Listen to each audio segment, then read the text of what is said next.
நானும் 5 மணில இருந்து ரெடியா உட்கார்ந்து இருக்கேன். எப்படா மழை விழும் போலான்னு. ஆனாலும் மழை பெய்யுதுனாங்க. நான் சொன்னேன், கிளம்பலாம், மழை தானே, என்ன பண்ண போது, பரவாயில்ல.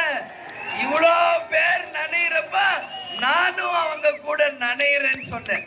வந்துட்டோம், நின்றுச்சுல மழை.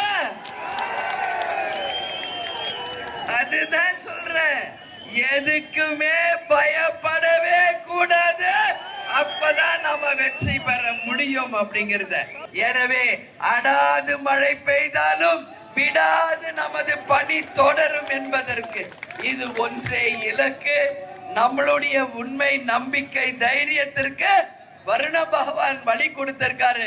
அவருக்கும் தேமுதிக சார்பாக இந்த நேரத்தில் நாம் நன்றிகளை சொல்ல கடமைப்பட்டிருக்கிறோம். மற்றவங்க மாதிரி 100 சோறு பீரு வண்டி வச்சு வாகனம் வச்சு ஏத்தி கொண்டு வந்தா வேற மேலைக்கு ஒரு ஆள் இருந்து எல்லாம் ஓடி இருப்பாங்க. ஆனா இதெல்லாம் உண்மை கூட்டம். கேப்டன் மேல் மாறாத அன்பு கொண்டவர். என்ன மழை சுனாமியா வந்தாலும் நம்ம ஆளுங்க அப்படியே தான் நிப்பீங்க.